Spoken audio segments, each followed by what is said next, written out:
Did you know there are two legal systems that exist in Aoteroa? Kia ora te whānau, I'm Kylie, and after jumping into a live last night and sharing space with our whānau, I wanted to extend this kōrero out here. So I'm here to speak plainly and firmly about something many in this country have either never been taught or have been led to forget. So about these two legal systems.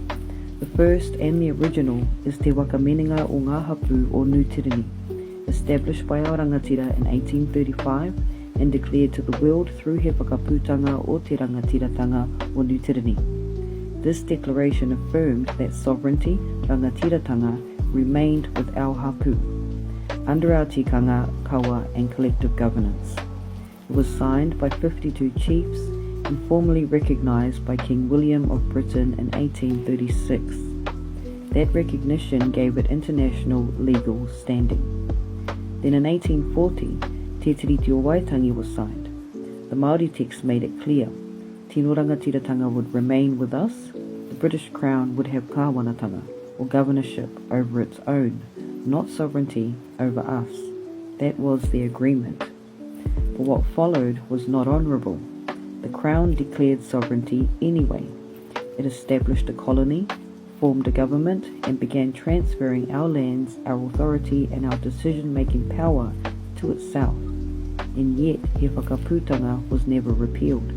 Te Wakamenenga was never lawfully dismantled. It still stands. So where to from here? If Te Wakamenenga is the original and rightful authority in this land, then the path forward isn't about fighting the system. It's about restoring our own. And that begins with restoring tikanga. Because governance isn't just what happens in Parliament.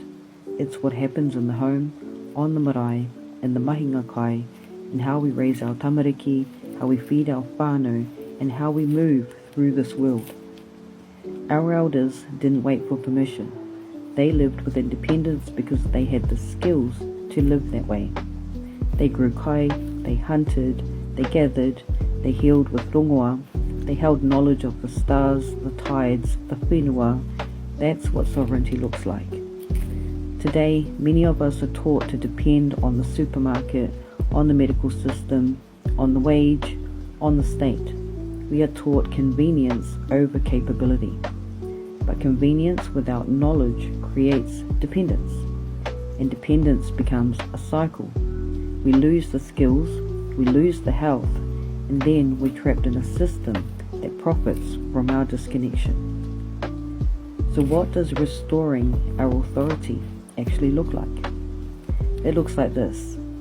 Teaching our tamariki how to grow food, practicing communal care in our whānau structures, building homes with tikanga-led design and function, relearning the ways our tupuna stored knowledge, making decisions collectively with manaki, not in isolation or under pressure. It means living in a dual state, not just existing within the Crown system, but building the strength to operate outside of it when we choose to.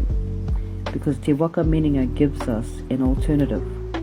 It affirms our right to govern, not just be governed. This is where the movement is now, not just calling out injustice, but rebuilding our own systems of life, law, and leadership. This is not about division, it's about choice. It's about reclaiming capacity so that we can walk both worlds on our terms. He whakaputanga gave us that foundation. Tikanga keeps it alive. So to all of our people watching, listening, remembering, this is our time to return to who we are, not just by word, but by action. Not waiting for change, becoming it. Te Wakamenenga still stands, and now, so must we. Kia ora tātou.